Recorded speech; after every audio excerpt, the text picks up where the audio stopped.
Vamos a empezar, voy a empezar diciéndoles que el práctico número uno ya lo van a presentar hoy día y ya creé el grupo de Classroom, terminando la ayudantía, le voy a pasar el código para que ustedes procedan a subir el práctico número uno al Classroom ya. Entonces, ya tenía que hacer para la anterior semana, pero como hubo eso del paro y hubo tolerancia así, entonces por eso es que lo he postergado para esta semana. Y tengo entendido que también ya le ha dado el práctico número 2 y creo que el 3, así que eso también vamos a poner fecha para que lo presenten, ¿ya? Bien, entonces el día de hoy vamos a ver otro temita que trata de diseño de secciones sometida a flexión compuesta, ¿ya? Anteriormente habíamos visto nosotros el diseño de secciones, pero sometido a flexión simple, ¿no? Entonces, las secciones compuestas, las secciones sometidas a flexión compuesta, básicamente, aquí te voy a aceptar, básicamente son aquellas en donde, aparte del momento flector que conocemos, aparte de que aparece el momento flector, también aparece un esfuerzo normal, digamos, ¿no? Entonces, ya cuando aparece un esfuerzo normal de compresión o tracción, ya decimos que estamos bajo una flexión compuesta. Y eso es lo que vamos a ver hoy día. Vamos a aprender a solucionar ese temita de la flexión compuesta, ¿no es cierto? ¿Y en qué elemento básicamente aparece este fenómeno de flexión compuesta? Pues en los elementos de pórtico, ¿no? En los pórticos, en las barras de pórtico, los elementos de pórtico ya aparece este tipo de esfuerzos, que son flexión compuesta, ¿no? Y para solucionar la flexión compuesta vamos a aplicar un teorema muy conocido que es el teorema de Heller, ¿no? Que acá ustedes lo pueden ver, el teorema de Heller, donde el teorema de Heller básicamente dice todo problema de flexión compuesta puede reducirse a uno de flexión simple y trabajarlo como veníamos haciendo nomás, sin más que tomar como momento el que produce el esfuerzo normal, o sea, la fuerza normal, ¿no es cierto?, respecto a la armadura de tracción. Entonces ahorita vamos a aprender a desarrollar este teorema de Heller, pero primero para entender qué método vamos a ocupar o cómo se va a solucionar esto, primeramente hay que entender, y ustedes tienen que entender y tienen que acordarse, porque estoy seguro que esto lo han visto en isostática 2, o isostática 1, es del principio de traslación de fuerza. El principio de traslación de fuerza. De ese principio tienen que acordarse para entender lo que vamos a hacer o para entender cómo vamos a solucionar este problema de flexión compuesta. Tienen que acordarse del principio de traslación de fuerza. Y entonces, ¿qué es lo que dice el principio de traslación de fuerza? El principio de traslación de fuerza básicamente dice lo siguiente. Si yo tengo dos puntos, por decirlo, un punto A y un punto B, digamos, ¿no? Por ejemplo. Y yo tengo una fuerza actuando en el punto A, una fuerza P actuando en el punto A. Entonces, esta fuerza yo la puedo trasladar a cualquier punto, a donde yo quiera. Por ejemplo, la puedo trasladar al punto B. Imaginariamente yo la puedo trasladar al punto B. Esta misma fuerza, digamos, si yo quiero imaginariamente, la traslado al punto B, digamos. Procedo a trasladarla al punto B, pero ese traslado tiene que ser acompañado por un sistema nulo. Ya lo vamos a dibujar. Aquí está el punto B, ¿no? Ese traslado tiene que ser acompañado por un sistema nulo. Es decir, acompañado por una fuerza de igual magnitud, pero contra. Acompañado por una fuerza de igual magnitud que la fuerza P, pero contra. Eso me garantiza que este es un sistema nulo, es decir, me garantiza que esta fuerza no está en el punto B, sino está en el punto A, porque imaginariamente la hemos trasladado al punto B. Obviamente, entre ambas fuerzas, entre ambos puntos, hay una distancia, digamos, ¿no? A esa distancia nosotros denominémosla como distancia E, por decir, ¿no? Entonces, esta fuerza yo la puedo trasladar al punto B, pero ese traslado tiene que ser acompañado por un sistema nulo, y ese sistema nulo es con una fuerza contra de igual magnitud, cosa que garantice, digamos, que es un traslado ficticio, o sea, un traslado imaginario. Pero nosotros cuando lo representamos esto, no lo representamos así, digamos, no le ponemos ahí una fuerza imaginaria contra ni nada de eso, sino que decimos que esta fuerza contra con la posición original del momento, de la fuerza, mejor dicho, con la posición original de la fuerza, me genera una cupla que es un par de fuerzas de sentido opuesto, pero de igual magnitud, ¿no es cierto? Y ustedes saben que toda cupla genera lo que se conoce como un momento, digamos. Entonces, la cupla con la posición original de la fuerza, con la fuerza contra, que es el que genera el sistema nulo, para decir que ese es un traslado imaginario, me va a generar a mí lo que se conoce como un momento, ¿no? Un momento antihorario. Pum, ahí. Ese momento es igual a ¿quién? Es igual a la fuerza por la excentricidad, digamos. Entonces, básicamente, si yo quiero trasladar una fuerza a cualquier punto, sea el punto que sea, digamos, la puedo trasladar, imaginariamente se puede trasladar, pero ese traslado tiene que ser acompañado de un momento, que es el que garantiza el sistema nulo, es el que garantiza que ese traslado es ficticio, digamos, ¿no? Que ese traslado, que en realidad esa fuerza no está actuando en el punto S, digamos, que en realidad esa fuerza está actuando en otro punto y es por eso que se le pone ahí el momento para decir eso o representar eso, digamos, ¿no?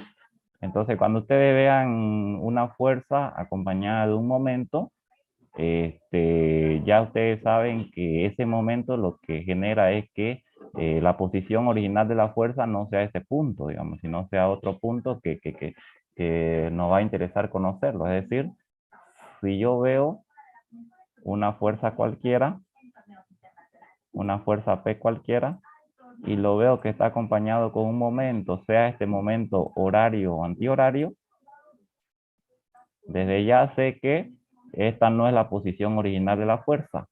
Este momento es el que representa el sistema nulo, que es el que me dice que esta no es la posición original de la fuerza. Y en este caso, yo si quiero conocer la posición original de la fuerza, por ejemplo, tengo que hacer lo siguiente. A ver, coloco la fuerza contra, la fuerza contraria, la fuerza contraria a esta de aquí, obviamente, ahí. Y a continuación veo dónde se tiene que trasladar esta fuerza para que me quede un momento antihorario, digamos. Y yo observo que esta fuerza de aquí, esta fuerza se tiene que trasladar, tengo que ver, ¿no? Si se tiene que trasladar a la derecha o se tiene que trasladar a la izquierda, tal que el giro sea antihorario, como me lo está diciendo aquí el momento. Y entonces yo observo que esta de aquí se tiene que trasladar a la derecha. Dice que su posición original es en un punto a la derecha, cosa que, cosa que este giro, esta cupla, no es a la derecha, ¿no? Porque si yo lo traslado a la derecha, ¿cómo va a ser el giro de la cupla? Va a ser horario, digamos. ¿Se dan cuenta, no? Y este momento es antihorario, entonces ¿hacia dónde se tiene que trasladar en cierta fuerza? ¿Hacia cualquier punto a la izquierda o hacia cualquier punto a la derecha? ¿A dónde sería? A la izquierda, ¿no? Vamos a borrar. Porque si yo la traslado acá a la derecha, a ver, vamos a ver.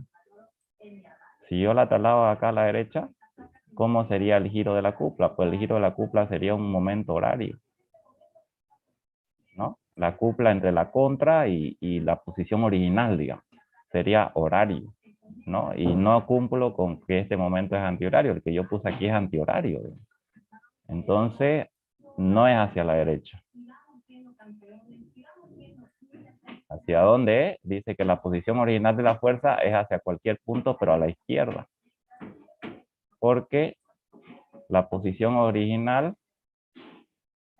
vamos a ver, esta es la fuerza P, ¿no? Porque la posición original de la fuerza con la fuerza. Ahora, esa cupla que está ahí me genera un momento secundario, que es el que garantizar aquí. Entonces, en conclusión, cuando ustedes vean una fuerza acompañada de un momento, tienen que hallar la posición original, el punto original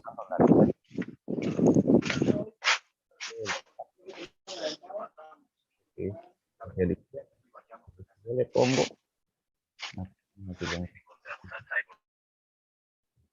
si yo, por ejemplo, le pongo, por ejemplo, ¿no? Si yo, por ejemplo, le pongo un momento horario, para saber, siempre ustedes tienen que hacer esto, ¿no? Para saber a dónde es dónde es el punto de aplicación original de esta fuerza, si es a la izquierda o a la derecha, siempre lo que tienen que hacer es poner la fuerza contra, que es la que garantiza el sistema nulo. Ahí la fuerza contra, y veo dónde se traslada esta, hacia la derecha o la izquierda, tal que se garantice un momento horario, que es el momento que yo tengo acá, ¿no? Entonces, ahí observo que para que me haga la cupla esa que forma esta fuerza opuesta con la posición original, me haga un giro horario, obviamente esta fuerza tiene que trasladar a cualquier punto, a la parte derecha, ¿no es cierto? A cualquier punto a la parte derecha. Entonces ahora esto, esto de aquí me hace un giro horario, digamos. Un giro horario, que es lo que yo tengo originalmente con el momento, digamos, ¿no? Un giro horario. Y obviamente ya para conocer cuál es el punto, digamos, cuál es la posición, como yo sé que el momento es igual a fuerza por distancia, pues entonces yo puedo deducir aquí que la distancia E, digamos, es igual al momento sobre la fuerza, ¿no?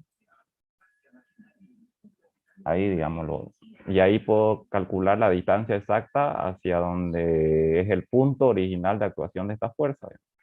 Entonces, sabiendo este principio básico, digamos, ya nosotros vamos a poder solucionar este tipo de elementos sometidos a flexión compuesta, ¿no? Cuando hablamos de flexión compuesta, estamos hablando de que puede ser una flexotracción o una flexocompresión, y acá lo tenemos básicamente, ¿no? Acá tenemos los casos de secciones sometidas a una flexión compuesta. Entonces, como yo les decía, cuando hablamos de flexión compuesta, estamos hablando de una fuerza normal, un momento flector acompañado de una fuerza normal. Ahora, esa flexión compuesta puede ser de flexotracción, que es el caso cuando el momento flector está acompañado de una fuerza normal de tracción, o sea, saliente, tracción, de estiramiento, digamos, o una flexocompresión, que es cuando el momento flector está acompañado de una fuerza normal, pero de compresión, ¿no es cierto? De compresión entrante. Entonces, analicemos primero el caso de la flexotracción. Y cuando hablamos de flexotracción, podemos tener nosotros momento positivo o podemos tener momento negativo, digamos, ¿no? Eh, la actuación del momento a mí me sirve para ver dónde es que va la armadura principal. Ya sabemos obviamente que la armadura principal siempre va en la parte en la que tracciona el momento, digamos, ¿no? Entonces, cuando el momento es positivo, ya ustedes saben que la armadura principal va en la parte de abajo, que es la parte donde está traccionando el momento, digamos, ¿no? Y cuando el momento es negativo, la armadura principal va en la parte de arriba, que es la parte donde está traccionando el momento, igual, ¿no? Bien, entonces fíjense, vamos a ver primero la flexotracción, el caso de un momento positivo. Entonces aquí tenemos una fuerza normal de tracción y tenemos un momento positivo. Si mi momento es positivo, desde ya yo sé que mi armadura va a ir abajo, digamos, ¿no? Va a ir en la parte inferior. Y entonces, para aplicar el teorema de Heller, aquí tenemos una vista de perfil, una vista de frente, y una vista de frente, y acá tenemos una vista de perfil de la sección, digamos, ¿no? Y entonces, fíjense que lo que yo les hablaba hace ratito, esta fuerza está acompañada de un momento. Entonces, al estar acompañado de un momento, tengo que ver cuál es la posición. Ya sé, digamos, que este momento lo que me va a generar a mí es un traslado. Entonces, esta fuerza normal, su posición original, el punto de posición original puede estar en la parte de arriba o puede estar en la parte de abajo. A ver, ¿cómo conozco eso? Eso lo conozco de la siguiente manera. Entonces, como yo les decía a ustedes, lo que tenemos que hacer para conocer nosotros eso, inicialmente es poner la fuerza contra. Entonces, como esta es la dirección de esta fuerza, ponemos su contra, digamos. Su fuerza contra, que es hacia allá. Vamos a hacerlo con otro color porque este color no se nota mucho. A ver, con rojo, digamos, ¿no? La fuerza contra que es hacia allá, digamos. Hacia allá. Y a continuación veo dónde se tiene que trasladar esta fuerza tal que la posición original con la fuerza contra generen un momento antihorario, como es el que está aquí, digamos. Entonces la pregunta ahora es, ¿dónde es que tengo que trasladar esa fuerza? ¿Será que es en cualquier punto hacia arriba o en cualquier punto hacia abajo? Obviamente aquí ya está la respuesta, pero ¿no? Aquí ya les puse, digamos, hacia dónde se tiene que trasladar. Pero se tiene que trasladar hacia abajo. ¿Y por qué es hacia abajo? Porque, como les mencionaba hace rato, esta posición original con la fuerza contra, tienen que se genera una cupla, obviamente, y tiene que generar el mismo giro antihorario que estaba aquí de momento. Vamos a aceptar a unos cuantos que están llegando retrasados acá, ¿no? Fíjense que esto genera un momento antihorario, que es el momento que yo tengo aquí, digamos. Estas dos van a generar un momento antihorario, ¿no? Ahí. Entonces, ya sé que se tiene que trasladar abajo, digamos, ¿no? Para que genere un momento antihorario. Entonces la tengo ahí abajo y obviamente para que no nos chipemos, aquí yo he hecho todos los casos, ya que se les puede presentar a ustedes. He hecho todos los casos, más de estos casos no van a tener, digamos, ¿no? Pero eso es para que entiendan por qué es que esta fuerza se traslada abajo, digamos, ¿no? Por qué es que esta fuerza, esta traslación ocurre en la parte inferior, digamos, ¿no? Bien, entonces una vez ustedes hallan la posición original de la fuerza, que ya sé que es abajo, puedo calcular, y otra cosa, siempre los esfuerzos internos de normal y de momento siempre están actuando en el centro de gravedad, ¿ya? Los esfuerzos internos actúan en el centro de gravedad de la sección, que en este caso, como es una sección rectangular, está a la mitad, digamos, ¿no? A H medio, ¿no? O sea, aquí está, por eso dice H medio, que es la ubicación desde donde actúan los esfuerzos internos. Siempre los esfuerzos internos actúan en el baricentro, digamos, ¿no? Bien, entonces ahora si yo quiero calcular cuál es la distancia que hay desde el baricentro, que es donde estaba actuando esa fuerza interna, hasta su posición original, tengo que dividir el momento sobre la normal, ¿no es cierto? Aquí está la excentricidad que se lo denomina, o la distancia, o la ubicación de esa fuerza, digamos, ¿no? La excentricidad, que es igual al momento sobre la normal.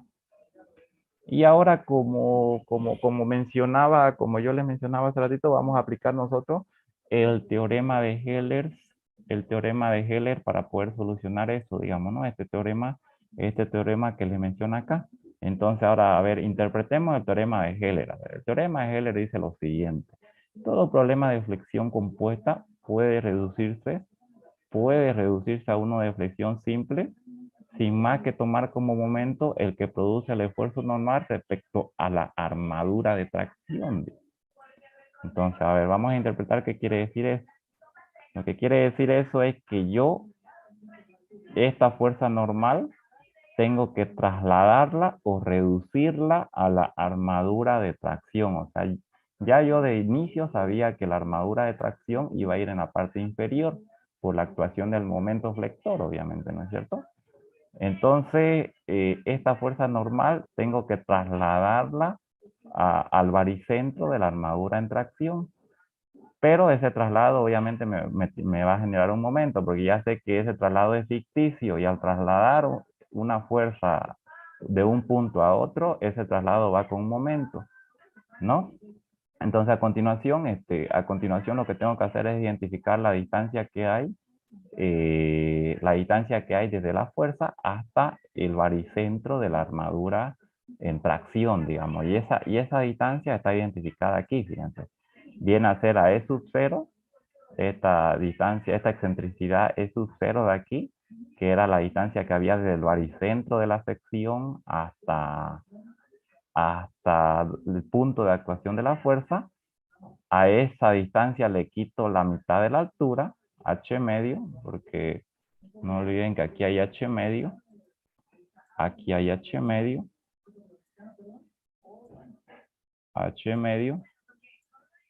y a eso le sumo el recubrimiento mecánico, el DS, ¿no es cierto? Aquí hay DS, digamos, hay el recubrimiento mecánico DS, ¿no? Entonces aquí ya he identificado esa distancia que le voy a denominar E', que es la distancia que hay desde la fuerza hasta el baricentro de las armaduras, digamos, ¿no? E'. Bien, entonces aplicando el teorema de Heller, reduzco o traslado esa fuerza normal al centro de gravedad de las armaduras, ahí está, fíjense, y ese traslado viene acompañado con un momento. A ese momento lo voy a denominar momento U', MU', que va a ser igual al producto entre la fuerza y la distancia E', digamos, ¿no? Ahí es antihorario, obviamente, ¿no? Antihorario. Se traslada con un momento antihorario. Y entonces, básicamente, este momento ya nosotros lo podemos resolver con la fórmula de deflexión simple que veníamos viendo, el formulario para secciones rectangulares, ¿no? Porque luego lo que se hace es una superposición de efectos, digamos, para el cálculo de armadura, ¿no? Es decir, se analiza por separado la armadura que requiere el momento a flexión simple, digamos, con la fórmula de flexión simple que veníamos ocupando, que ya tenemos un formulario que básicamente es este de acá, digamos, que ya lo hemos visto, formulario para secciones rectangulares sometidas a flexión simple, y le sumamos el efecto de la fuerza normal igual. Es decir, la armadura, la fuerza normal también va a requerir una armadura, digamos. Y directamente la fórmula quedaría de esta manera, ¿no? Sumando la superposición de efectos que estamos realizando, la armadura total va a ser igual a la suma de la armadura que requiere el momento de acá, a flexión simple, más la armadura que requiere la fuerza normal, digamos, ¿no? La fuerza normal que está aquí. Y entonces la fórmula quedaría de esta manera, ¿no? Directamente la armadura que requiere el momento, calculado con el formulario que tenemos, más la armadura que requiere la fuerza normal, que básicamente va a ser calculada con esta fórmula, ¿no? Va a ser igual a la fuerza sobre la tensión, ¿no? En este caso la tensión es la resistencia a tracción del acero disminuido aquí es como aplicándole el coeficiente de minoración, ¿no? Aquí este 0,9 es el coeficiente de minoración phi, digamos. Básicamente todo acá va a ser, eh, ustedes saben que la fuerza normal es igual a la tensión por el área, ¿no? O tensión es igual a fuerza sobre área, digamos. Entonces aquí yo despejo de aquí despejo yo el área y esto me va a quedar como la fuerza normal sobre la tensión. Pero esta tensión por seguridad obviamente tiene que ser reducida, ¿no? Por un coeficiente de reducción, donde como estamos hablando de tracción, ese coeficiente de reducción es 0,9, digamos. para esfuerzo de tracción, digamos, 0,9, ¿no? Y es ahí donde sale esta formulita de acá, digamos. Entonces, de esa manera, ¿no? De esa manera lo vamos a trabajar. Y lo mismo sucede, fíjense que el caso que estamos analizando es para una flesotracción, digamos, ¿no? Bajo momento positivo. También podemos tener una flesotracción, pero bajo momento negativo. Y cuando el momento es negativo, ya ustedes saben que la armadura va arriba, ¿no? Eso me produce un momento negativo, me produce que la armadura vaya arriba. Y aquí fíjense que se hace lo mismo, ¿no? Y se hace lo mismo, tenemos que ver la posición original de la fuerza. Entonces, para conocer ustedes la posición original de la fuerza, lo único que tienen que hacer es primeramente colocar la fuerza contra. Colocan la fuerza contra y ven dónde se traslada esta, si arriba o abajo, tal que esa cupla que se genera con la fuerza contra haga un momento horario, ¿no? Un momento horario. Entonces, desde ya sabemos que ese traslado tiene que ser arriba, ¿no? Acá arriba. Igual aquí lo tienen, digamos, ¿no? Aquí tienen eso. ¿Por qué? Porque si ustedes se dan cuenta, obviamente, esta cupla que se genera un momento horario, que es el que se tiene que cumplir aquí, ¿no? Un momento horario. Hace un giro horario, digamos, que es el que se tiene que cumplir acá. Y acá la tenemos, ¿no? Y la posición original, desde el baricentro hasta la posición original de la fuerza, ya sabemos que es calculada, la denominamos excentricidad y es calculada como el momento sobre la normal. Identifican la distancia que hay desde esa fuerza hasta el centro de gravedad de las armaduras. Esa distancia la tienen acá. Y luego reducen o trasladan esa fuerza, aplican el teorema de Heller, reducen y trasladan esa fuerza al baricentro y ese traslado viene acompañado con un momento, obviamente, ¿no? Que es el momento prima que tenemos acá, que es igual a la normal por la excentricidad. Lo mismo, ¿no? Y el otro caso es el caso de la flexocompresión, ¿no? Que es decir, un momento con una fuerza normal de compresión. Podemos tener también bajo momento positivo o podemos tener también bajo momento negativo, cualquiera de los dos. Y en todo caso, aquí se tiene que hacer lo mismo, ¿no? Hallan la posición original y luego trasladan esa fuerza al baricentro. Aplican el teorema de Heller y trasladan esa fuerza al centro de gravedad o baricentro de las armaduras, ¿no? Entonces, bajo momento positivo o bajo momento negativo. Solamente estos cuatro casos que le puede presentar a ustedes, ¿ya? Pueden tener flesotracción, fuerza normal de tracción, bajo momento negativo o bajo momento negativo o positivo, y pueden tener una flexocompresión, o sea, una fuerza normal de compresión, bajo momento positivo o bajo momento negativo, igual, ¿no? Entonces, para entender mejor esto, vamos a ver un ejemplo, ya un ejemplo, ¿qué es tipo de examen? Digamos, así más o menos le meten el examen. ¿O se acuerdan el ejercicio que yo le di en la primera clase? Ahí también, por ejemplo, les pedí el diseño. Una vez ya hecho el cálculo de los esfuerzos más desfavorables o máximo para la viga de arriba, le pedía que también le realicen el diseño, digamos, el diseño ahí a la viga de arriba, hacer cálculo de las armaduras requeridas, ¿no? Ese, por ejemplo, también es un caso de flexión compuesta, digamos, ¿no? Creo que salía flexocompresión con momento positivo, creo. Ustedes lo deben tener ahí, digamos. Bien, entonces veamos este ejemplo que está acá. Es tipo examen igual ya, pero eh, para cualquier pórtico, para cualquier diseño de sección de pórtico se hace lo mismo, ¿ya? Lo que puede cambiar simplemente es la estructura y todo eso, pero así él no se los complica tanto en el tema de pórtico, incluso a veces da directo, ya directamente le pone la fuerza normal, su valor, y el momento su valor, digamos, para que ya hagan el diseño. Pero por ejemplo, este ejemplo de acá, que dice lo siguiente.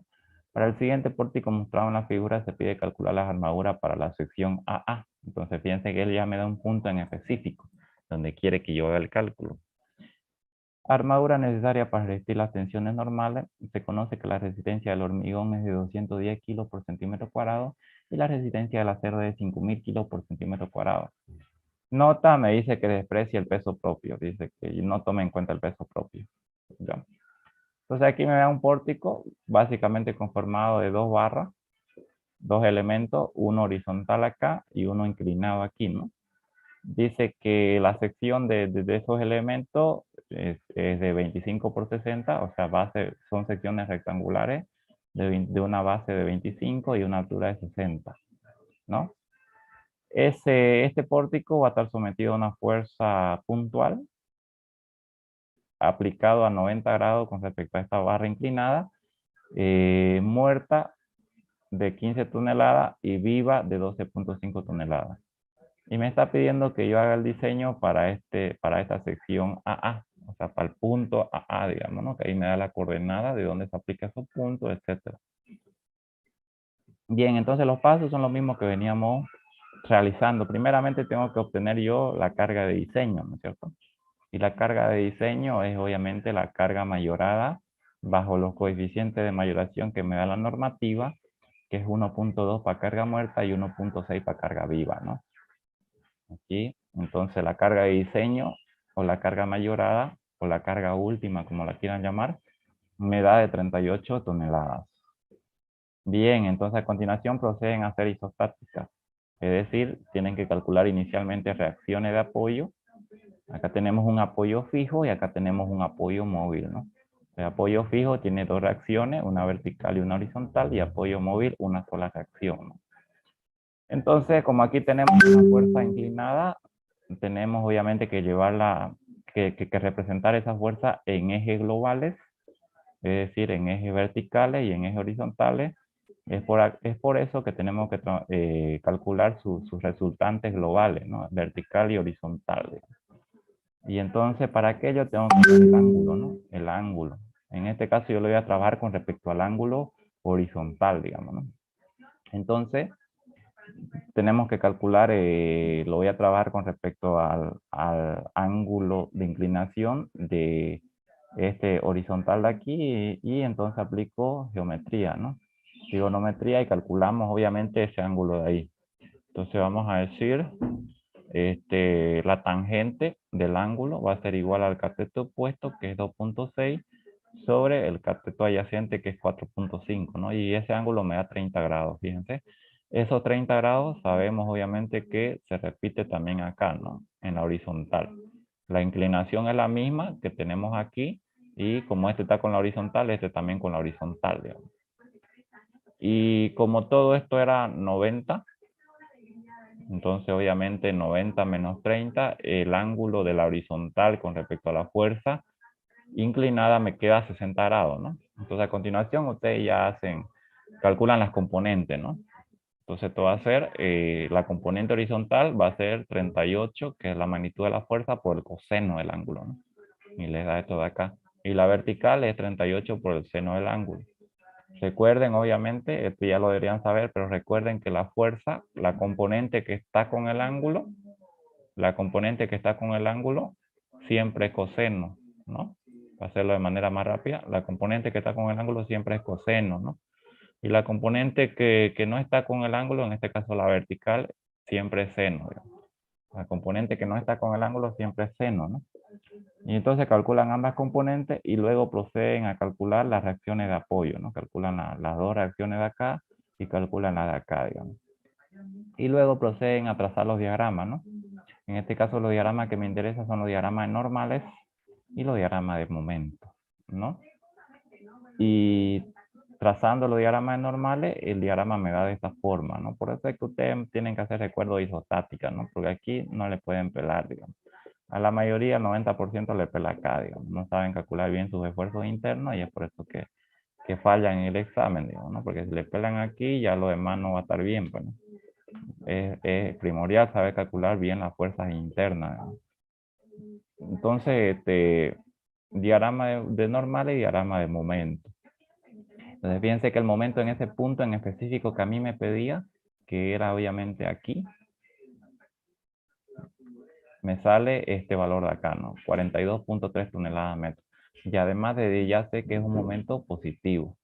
Y la normal en esta barra es obviamente uniforme así, y fíjense que va a ser una normal, como me lo dice el diagrama, de compresión, porque es un diagrama normal negativo, ¿no? Son normales de compresión. Ustedes pueden apoyarse en un programa diagramador igual para no pelarle en esto, ¿no? Ya las calculadoras tienen este programita. Ya, entonces ya hemos identificado para el punto en análisis, que es este de acá, ya hemos identificado nosotros lo que viene a ser la fuerza normal, que me sale un 19 toneladas, digamos, su magnitud de 19 toneladas, y ya hemos identificado, fíjense que es una fuerza normal de compresión, de acuerdo al diagrama, es una fuerza normal negativa, desde ya sé que es de compresión, y el momento flector también lo he identificado ya, y es un momento flector positivo, cuya magnitud es de 42.3, ¿no? Entonces, finalmente, la sección me va a quedar de esta manera, ¿no? Los esfuerzos internos actuando en esa sección AA, ya sé que es de 25 por 60, porque acá el problema, el dato me dijo, es una sección rectangular, base 25 y altura 60. Y entonces el momento, como lo dice el diagrama, es positivo. El momento positivo actúa de esta manera. Desde ya sé que la armadura, para resistir la tracción que impone el momento, va a ir en la parte inferior. Y la fuerza normal es de compresión, ¿no? Cuya magnitud es 19 toneladas. ¿No? Esta información me lo da el diagrama. Diagrama de normales y diagrama de momento. Entonces es una flexocompresión sometida a momento negativo. Es una flexocompresión bajo momento negativo. Entonces, si yo me vengo acá, busco la flexocompresión y busco el momento negativo. Positivo, perdón. Es una flexocompresión bajo momento positivo, ¿no? Flexocompresión bajo momento positivo. Entonces vengo acá y lo busco, ¿no? Está acá, está. Aquí.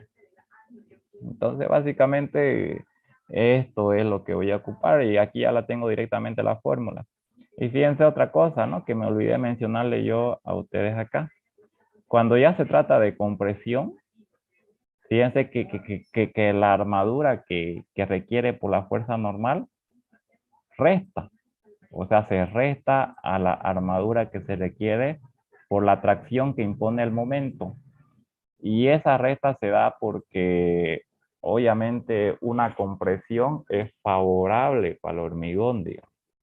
Una compresión es algo favorable para el hormigón. Entonces aquí nosotros, esta armadura que está acá, que es la que va a ser calculada por el momento, por la flexión simple, por la tracción que impone el momento flector, digamos en este caso positivo, se tiene que restar o se resta a la fuerza, a la armadura que genera la fuerza normal, que en este caso es de compresión. Así como lo ven acá, por eso acá es una resta, ya cuando la fuerza normal es de compresión, en vez de sumar ya es una resta, ¿no? Y eso se da porque este efecto más bien es favorable al hormigón, digamos, ¿no? Porque ustedes saben que el hormigón es un material que le gusta que lo compriman, tiene alta resistencia a la compresión, pero no le gusta que lo traccionen, baja resistencia a la tracción. Entonces, si el hormigón se encuentra comprimido, hay una fuerza que lo comprime, más bien eso es favorable para él, digamos, ¿no? Más bien le favorece, por eso seguramente ustedes ya deben estar llevando hormigón pretensado. Realmente ven ustedes que cuando ya al hormigón se le impone una fuerza de compresión, que eso es lo que hace la pretensión en el pretensado, ya no es necesario colocarle armadura de refuerzo, digamos, porque al imponerle una fuerza de compresión al hormigón con el pretensado, ahí está garantizando que las fuerzas de tracción no se van a desarrollar, digamos, no se desarrollan, y entonces el hormigón resiste ya por sí solo, puede resistir porque la compresión sí la resiste, digamos. Entonces ya no es necesario colocarle refuerzo, acero de refuerzo, ¿no? Entonces acá es lo mismo, ¿no? Acá el efecto de una fuerza de compresión es más bien favorable para el hormigón. Es por eso que acá cuando ya hablamos de compresión es una resta, ¿no? Se le resta en ambas compresiones, ¿no? Digo, aquí igual, fíjense. Sin embargo, cuando ya la fuerza normal es de tracción, como en este caso, ahí más bien se le suma porque va a requerir más, digamos, porque ya eso es de tracción, es no favorable o desfavorable para el hormigón.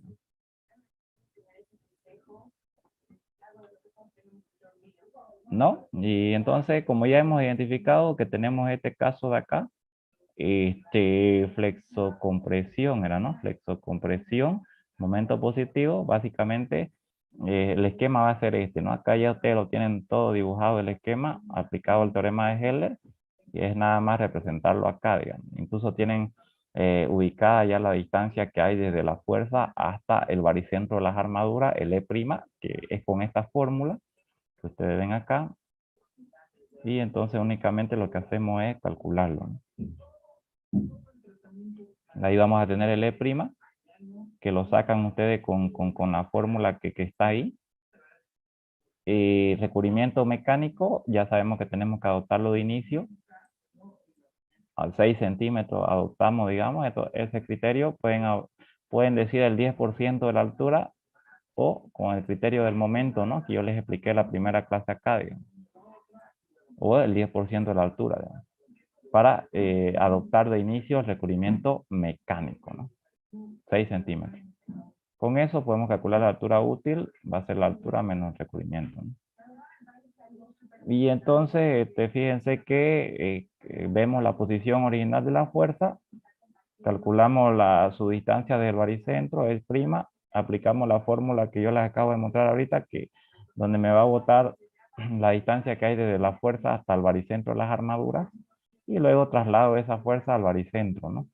Ese traslado me va a generar un nuevo momento, que es el momento mu', que va a ser igual a la fuerza normal por esa excentricidad E', ¿no? Que fíjense que me sale 2.47 metros, ¿no? Aplicando la formulita que me da esta distancia de aquí a acá. Muy bien, entonces el nuevo momento mu' me sale 46.93 toneladas metros. Es bajo ese momento que yo voy a realizar el diseño a flexión simple. Fórmula a ocupar que me va a dar finalmente la armadura total es esta de aquí, ¿no? Que está ahí directamente ya. Acá, ¿no? Va a ser igual a la armadura que genera el momento a flexión simple, menos, como es una fuerza normal de compresión, menos la armadura que genera la fuerza normal, calculada con esta fórmula, ¿no?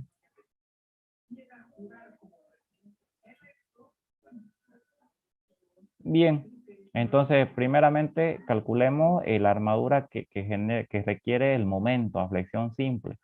¿Cuál momento? Aquí no se van a confundir, ¿no? El momento para el cual se hace el diseño es el momento que generó el traslado, ¿ya? No es el momento inicial, digamos, que me dio el diagrama a mí, sino es el momento que generó el traslado aplicando el teorema de Heller, ¿no? Este de acá. ¿No? Bien, entonces ahora ustedes ya conocen, saben cómo hacer esto porque tienen que aplicar el formulario para secciones rectangulares, lo pueden hacer por ecuaciones, haciéndolo aquí, por ejemplo, yo lo hice por ecuaciones y calculé eso, ¿no? Primero se tiene que calcular la altura límite del eje neutro, luego calculan el momento de referencia límite, que nos da este valor de acá, 31.38 toneladas metros, aquí lo tengo en kilos por centímetro, pero acá hago la conversión respectiva, y luego con ese momento límite veo en qué caso me encuentro, ¿no? Porque ahí es lo que les dice el formulario acá a ustedes, ¿no? Primero el momento límite, que seguramente si han hecho ustedes la deducción o han estudiado el documento que les mencioné la primera vez, la primera ayudantía, que es donde hacemos la deducción de estas fórmulas, saben a qué se refiere cada uno, ¿no? Momento límite, que es el momento que garantiza que el acero va a tener una deformación por lo menos igual a 5 por 1000 o 0,05 para que la falla de esta sección sea garantizada dúctil. Y una vez calculan el momento límite, como paso número 2, proceden a ver en qué caso estoy, ¿no? Primer caso, si es mayor al momento último, no necesito armadura de compresión, directamente con esta ecuación calculo esto y con esta otra calculo esto, ¿no? La armadura requerida. Segundo caso, si el momento límite es menor al momento último, ahí sí necesita armadura comprimida, porque si yo no le pongo armadura comprimida que ayude al hormigón en compresión, directamente ahí la falla no se va a garantizar que sea dúctil, sino que la falla va a ser frágil. Y eso es lo que no se quiere lograr, como han visto ustedes. Y entonces ahí lo que hay que hacer es calcular armadura comprimida que ayude al hormigón en compresión, ¿no? Cosa que se garantice que la altura del eje neutro es como mínimo el A límite que está acá, ¿no? El A límite, digamos. Para que el acero tenga una deformación de 5 por 1000 mínimamente. Entonces con esta ecuación calculamos A' y con esta otra A' que es la armadura de compresión y con esta otra la armadura principal en tracción, ¿no? Y es básicamente lo que hemos hecho acá, ¿no? Fíjense, ya identifiqué que el límite, el momento límite es menor al momento de diseño, que es este. Entonces tengo yo caso número 2. Al tener caso número 2, necesito armadura comprimida. Entonces aplican la primera ecuación que les acabo de mencionar hace ratito y calculan A', que le sale este valor. Aplican la segunda ecuación, que es esta, que está en el formulario, y calculan la armadura principal en tracción, que precisamente es esta la armadura que ustedes ven aquí, ¿no? Que es la que me generó el momento a flexión simple, ¿no? Este momento de diseño de acá. Una vez ya calculan la armadura que le generó el momento a flexión simple con las fórmulas conocidas que tienen en su formulario, a continuación podemos ya llegar a aplicar esta fórmula de armadura total, ya considerando la fuerza normal igual, ¿no? Entonces vamos a tener esta armadura de aquí, que son el valor que me dio acá, menos, porque es una fuerza normal de compresión. La fuerza normal dice que cuyo valor es de 19 sobre 0.9 por Fy, ¿no? Y Fy es la fuerza, la fuerza atracción, la tensión atracción, la resistencia atracción desde la 0, 5000, digamos. Es dato del problema. Y ahí tienen la armadura que finalmente vamos a colocar, ¿no? Tomando en cuenta ambos efectos, tomando en cuenta el efecto de la flexión del momento flector y el efecto de la fuerza normal, ¿no? Acá está, ¿no? El valor. Bien, luego, como han visto ustedes, tienen que calcular o tienen que comparar esta armadura calculada con una armadura mínima, ¿no? Armadura mínima, que es el mayor de estas dos expresiones, ¿no? O este de acá o este de aquí. Entonces hacen el cálculo respectivo y el mayor lo toman como armadura mínima. Y entonces esa armadura mínima se tiene que comparar con la armadura calculada, ¿no? Entonces piensen ustedes que aquí está correcto, ¿no? Este valor es menor al de acá, digamos. Entonces está correcto, ok. Si este valor fuera mayor al de acá, ya saben que adoptan como armadura a colocar la mínima, digamos, ¿no? Si es que este valor fuera mayor al de acá. En este caso es menor, está correcto. Vamos con la armadura de percha, que también es una armadura mínima, pero en la parte comprimida, en la parte de compresión, digamos. Y la armadura de percha es el 30% de la armadura mínima, ¿no? Como habían visto ustedes. Ahora, esa armadura de percha se compara con la armadura comprimida que le vamos a colocar, porque la armadura de percha es el mismo criterio que la armadura mínima, ¿no? La armadura de percha es una armadura mínima, pero en la parte comprimida, digamos. Entonces yo lo tengo que comparar con la armadura comprimida que yo he calculado acá, digamos. Entonces en este caso está correcto, pero imagínense ustedes que este de acá les hubiera salido a ustedes, qué sé yo, digamos, 0.8, por ejemplo. Entonces yo calculaba mi armadura de percha que me salía esto, y yo decía que esto es mayor a 1.134, es mayor a 0.8. Que es la armadura que, digamos, que me dio el cálculo como armadura de compresión, el A'. Entonces, esto no puede suceder porque esta es una armadura mínima en la parte de compresión. Entonces, yo directamente adopto como armadura a colocar en la parte comprimida la de percha, digamos, que serían los 1.134. ¿Ya? Entonces, ya saben, bajo ningún motivo esa armadura de percha puede ser menor a la armadura mínima en compresión. Obviamente cuando sale caso 1 que no se necesita armadura comprimida resistente, esa armadura A', ¿cuánto es? Como no se necesita es 0, digamos. O sea, no hay, digamos. Por eso que cuando se calcula la armadura de percha se dice armadura de percha mayor a 0, digamos, ¿no? O sea, cuando sale caso 1 que no necesita armadura de compresión resistente, digamos, es 0. Por eso ahí se coloca la de percha. Pero ya cuando se necesita, ya tengo un valor, digamos. Y ese valor también tengo que compararlo con la...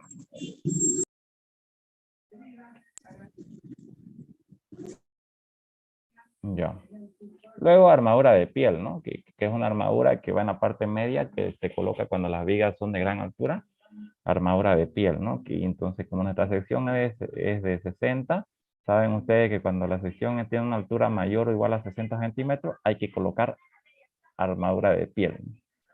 Y esta armadura de piel se estima con esta expresión, ¿no? 0,5 por 1000 por la base por la altura.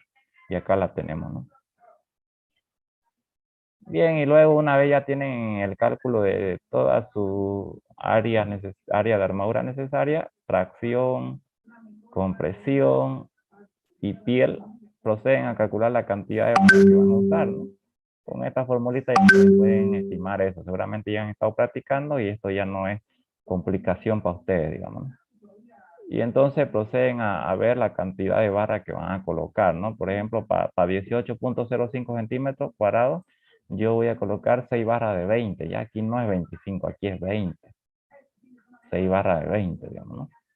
Para la de compresión, 691, yo he estimado 2 barras de 16 más una de 20, ¿no? Ya saben ustedes que la armadura a colocar tiene que ser, tiene que ser, tiene que aproximarse al valor de la armadura requerida, digamos. Siempre tiene que ser un poquito mayor, pero aproximarse a este valor por economía, ¿no? No con mucha diferencia, digamos, ¿no? Bien. Entonces, para la de piel, dos fierros de 8 por cara, ¿no? 1 centímetro cuadrado. Y la requerida era esta, ¿no? 0,75. Listo, una vez que ya tienen ustedes la cantidad de barras que van a colocar, a continuación ven la distribución, ¿no? La distribución del acero, digamos. Para las 6 barras de 20, yo he visto que la distribución correcta es cuando pongo 4 en una fila y 2 en otra fila, ¿no? Eso por un tema de separación, digamos. Siempre lo más ideal es que las 6 barras de 20 vayan en una sola fila, digamos. O sea, en esta fila las 6 barras de 20. Pero sin embargo, si ustedes colocan las 6 barras de 20 en esta fila y calculan la separación entre barras, seguramente que van a observar que no les cumple, digamos, porque dice que esta separación que o hay entre las barras tiene que garantizarse que sea mayor a una separación mínima, digamos. Donde la separación mínima es el mayor entre estos dos valores, digamos. O 2.5 centímetros o el diámetro de la barra mayor, digamos, ¿no? Aquí el diámetro de mi barra mayor, como todas son de 20, sería 20 milímetros o 2 centímetros, ¿no? Entonces adoptamos el mayor de estos 2.5 en este caso, ¿no?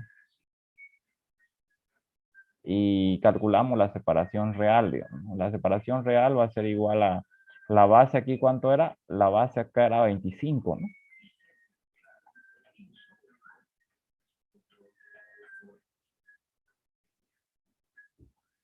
25, digamos. 25 y ya el recubrimiento libre siempre es 2 centímetros, como ustedes han visto. O sea, este recubrimiento que hay desde el borde de la sección a donde inicia el acero, ¿no? El primer acero con que nos vamos a topar nosotros es el estribo, ¿no?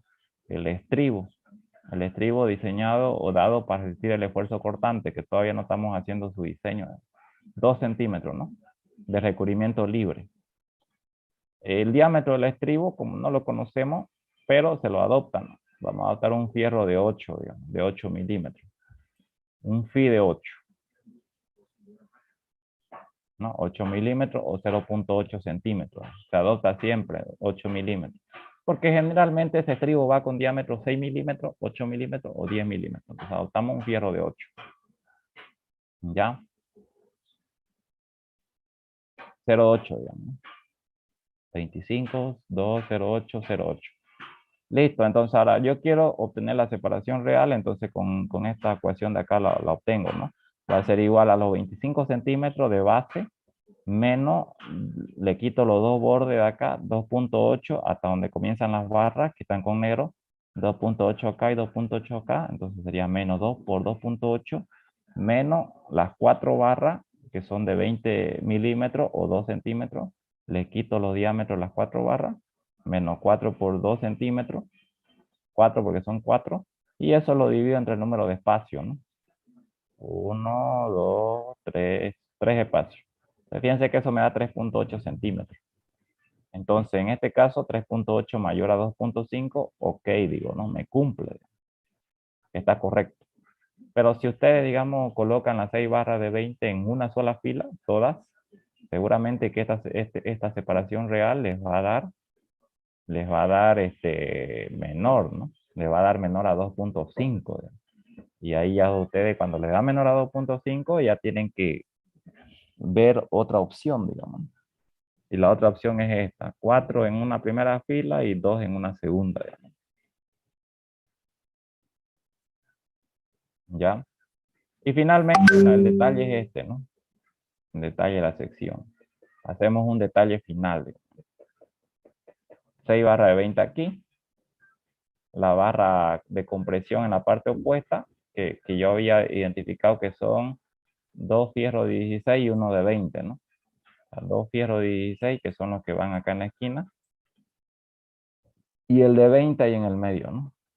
Y la de piel, ¿no? 2 fierros de 8 por cara, en la parte media, ¿no? Uniforme en la parte media. Ahí, ¿no? Bien, entonces este es un ejemplo y como les digo, para cualquier pórtico que ustedes tengan, tienen que hacer eso, ¿no? Tienen que ver cuál es la normal que le llega al punto donde van a hacer el diseño. Generalmente el ingeniero les pregunta un punto en específico para que realicen el diseño. Ustedes llevaron un ejercicio que yo les di, que era un pórtico así, ¿no? Sí, creo que ahí pueden ustedes también realizar el diseño de eso, digamos, porque también les pidió el diseño. La pregunta que yo le di era la número 1, la número 2 era realizar el diseño, digamos, creo que era algo así, ¿no? Creo que era algo así.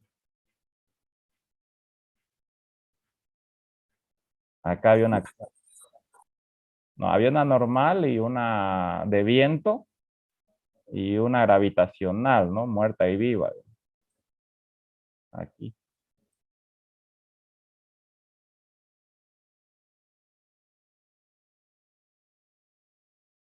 Así era, ¿no? G y P, digamos, distribuida en la viga horizontal de arriba. Entonces, seguramente que ustedes han hecho su diagrama de momento, han hecho su diagrama de momento y de normal, ¿no? Han hecho su diagrama de momento y normal y seguramente que aquí, de todos los estados que han hecho ustedes, seguramente que les ha dado un momento máximo.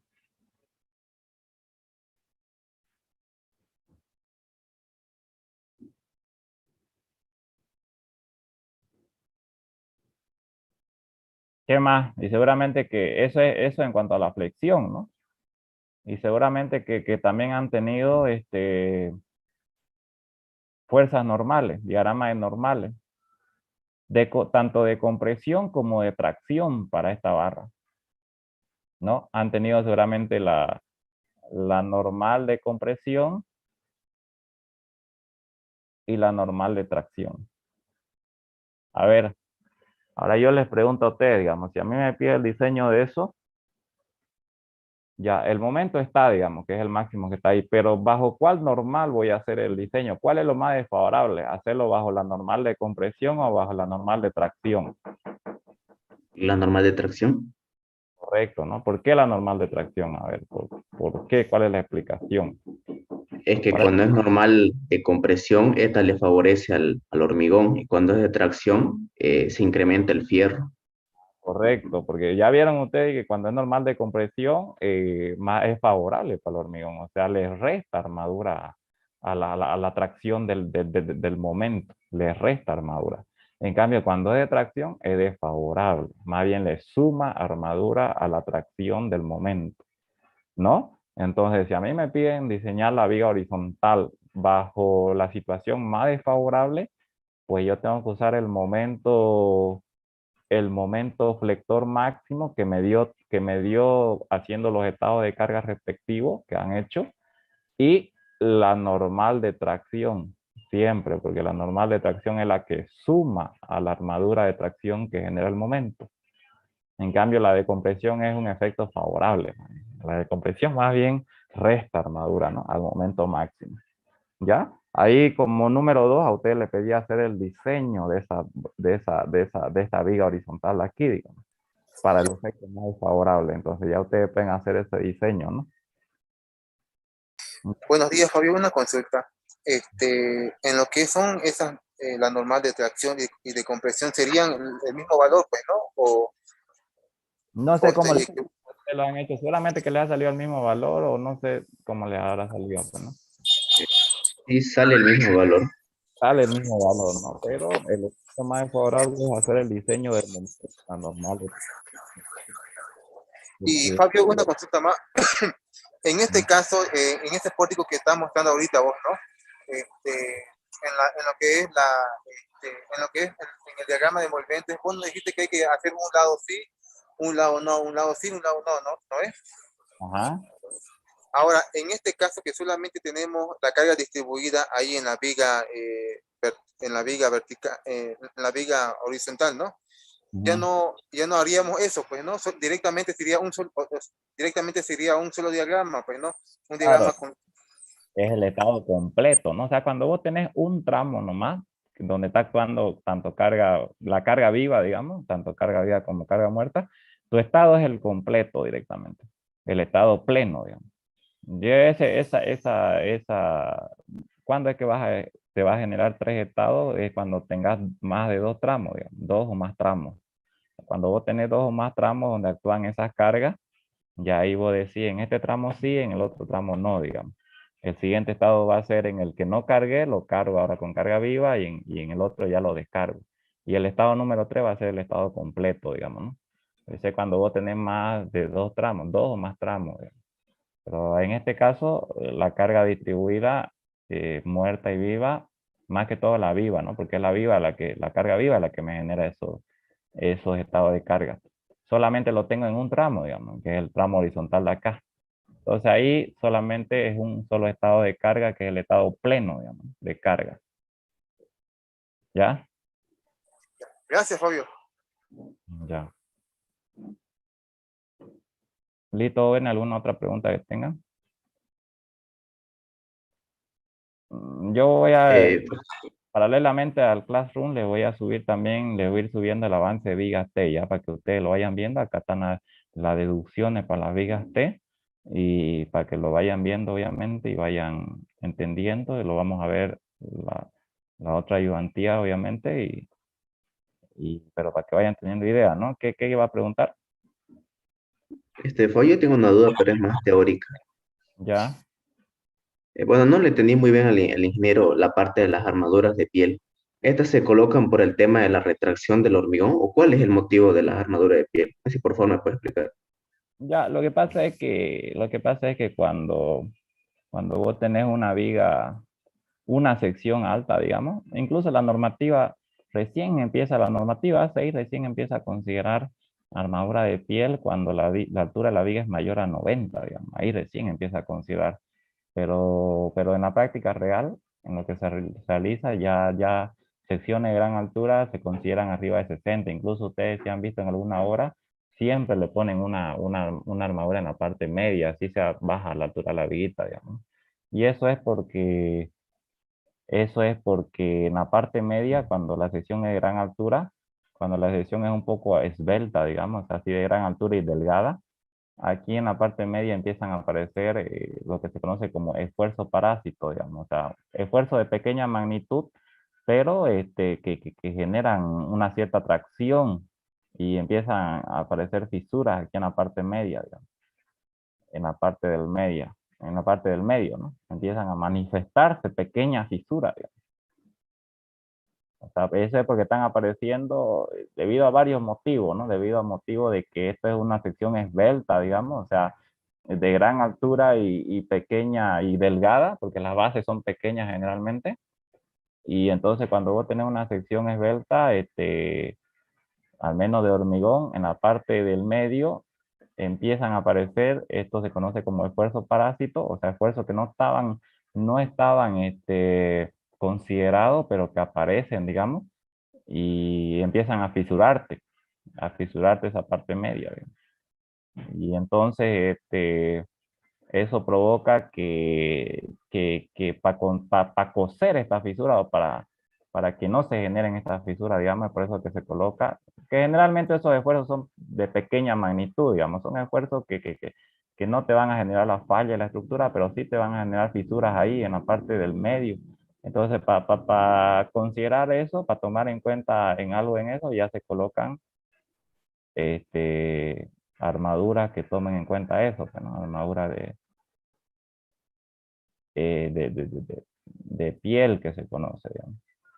Es más que todo por la esbeltez que pueda tener la sección, digamos, ¿no? Por la esbeltez que genera eso, ¿no? La afluencia también puede ser un factor, puede ser también, ¿no? Porque con el tiempo, con la afluencia y el cansancio del hormigón, se va perdiendo las capacidades mecánicas y obviamente eso queda aún más débil, ¿no? De lo que ya estaba. Pero es por eso, digamos, por la gran altura que tiene la sección y porque pasa a ser esbelta y porque ahí en la parte media van apareciendo esos pequeños esfuerzos, digamos, ¿no? Y es para tomar en cuenta eso es que se coloca esa armadura, digamos. ¿Ya? Listo, Fabio, muchas gracias. Una consulta auxiliar, disculpe, ¿el ingeniero aún no le dio tipo fecha de examen? Y pues fecha de examen, no, él les dice, él les avisa una semana o 2 semanas antes, él fija fecha, digamos. Él a usted le fija unas 2 semanas antes, le fija fecha de examen. Le dice, el 15 de diciembre, por ejemplo, tenemos nuestro primer parcial, pero él le dice ya. Lo que tienen que hacer ustedes es ir estudiando porque hay veces que él dice, por ejemplo, por poner un ejemplo, ¿no? El 15 de diciembre, el primer examen y a la semana, el 22, vamos a dar el segundo examen y ya con eso acabamos, digamos. Así él dice, por eso es que ustedes, digamos, no se confíen si es que todavía no han dado primer parcial, sino que tienen que ir estudiando, ¿verdad? A veces lo hace así o a veces da una gran diferencia entre ambos, digamos, ¿no? Primero toma un examen y luego después de un mes toma otro, digamos, pero no hay que confiarse, ¿no? Pero no ha dicho nada, todavía no les ha dicho nada a ustedes, ¿no? Ni a mí me ha dicho nada tampoco de examen, ni a ustedes tampoco. Así que, pero ustedes tienen que ir estudiando. ¿Ya?